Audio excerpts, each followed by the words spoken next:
Yeah, we've already started our conversation. Welcome back to In the Can. We got David Courier with us. He is one of the senior programmers and one of the senior programmers. You've been around forever, man. Well, I'm old as hell, so that's what you mean. I'm one of the senior. I didn't mean that. I mean, you're one of the guys that's been around for a long time. You've seen the festival evolve, and in fact, a lot of what you do is help that evolution move across. Oh, you're kind. Thank you. Well, no, and I mean that sincerely, because a lot of what you're over is dynamic. I mean, you're over some relatively new areas of the festival. Let's just jump right in and talk about that. Sundance USA, for example. Yeah, Sundance USA is this incredible program we started last year. We decided to extend the magic of the Sundance Film Festival across the United States. So this year, we're going to 9 different cities. We fly out the filmmaker in 9 different films, 9 cities across the USA, and they're all like theaters that have shown dedication to independent cinema, so it's great. What are some examples of where you're going to be? We're going to be in Ann Arbor, Michigan, Boston, Madison, Wisconsin, Los Angeles, Brooklyn, San Francisco. We added Seattle this year. What am I forgetting? Nashville, Tennessee. It's amazing you got that many. Yeah. But that's a nice mix too, because you're in the heartland. You're in legacy film towns. Exactly. You're all over the place. Great. That's the point. We're in for that one night only tonight. Each one of those theaters becomes an official venue of the Sundance Film Festival, so it's really cool. And there's a Q&A with the filmmaker afterwards.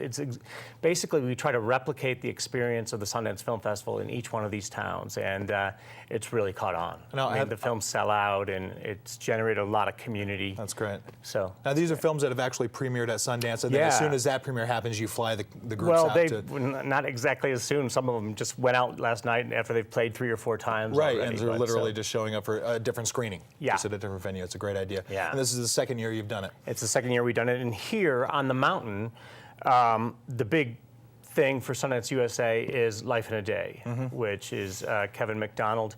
It's an amazing thing. It's the first time we've ever programmed a film that we hadn't seen yet, because it was being made, provided literally up to the moment. Yeah, YouTube was responsible for this. They asked people around the world to submit moments of their life on film, like 90 seconds or something. That we got over 80,000 entries, over 5,000 hours of footage, and through all that, Kevin McDonald culled a story, which is outrageous, of life in the day on our planet. It's great. And 20 of the participants in it are going to be in a panel discussion with him and with Cooper tonight at the Eccles Theater. Idea, Kevin's actually coming in today. We're going to be talking to him on the show. That's great. Yeah, that YouTube thing seems to be catching on.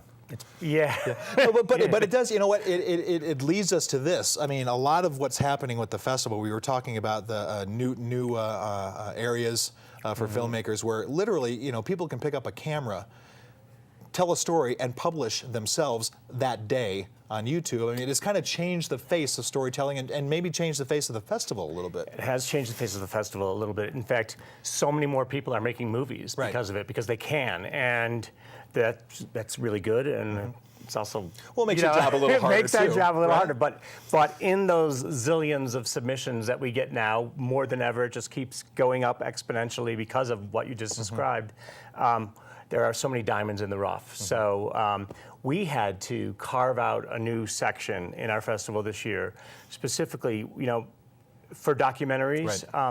We're kind of the place to premiere documentaries. It's always been my favorite part of the festival. And we decided we were going to elevate the master documentary filmmakers on a par with our narrative premiere section. So we introduced a documentary premiere section this year for people who've already played in our competition, won our grand jury prize, Oscar winners.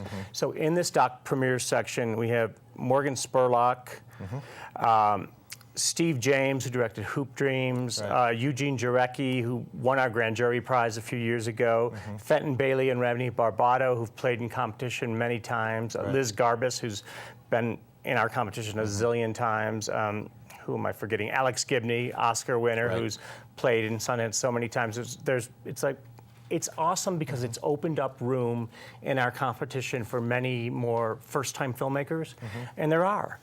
Well, and it adds prestige to the documentaries too. I mean, documentaries have Absolutely. always been everybody's favorite. They've always been a big part of the festival. Yet at the same time, it doesn't get the spotlight, perhaps, as some of the other things, simply because of the people you It doesn't invite in from the most premiere side. places, but it's kind of unique at Sundance. Well, it's becoming because, that way, yeah, even more so. yeah, And this elevation makes it it's you know, kind of apparent one of now. the reasons they love to come here, Right. because we elevate them on a par. So It's just good storytelling. It's great storytelling. So I mean, tell me, what's it like to watch movies for a living? I mean, this has got to be a fun job.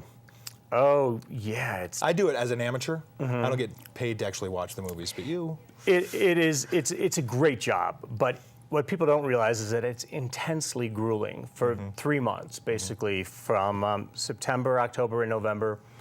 We are working 18 hours a day, 7 days a week, because I mean, there's just so many films to watch. And directors, of course, are if you give them a deadline, they will wait till that. Not they'll only wait, take post they'll- all the way they'll up to ask for an extension on the deadline, so Yeah. everything's coming in late, That's and right.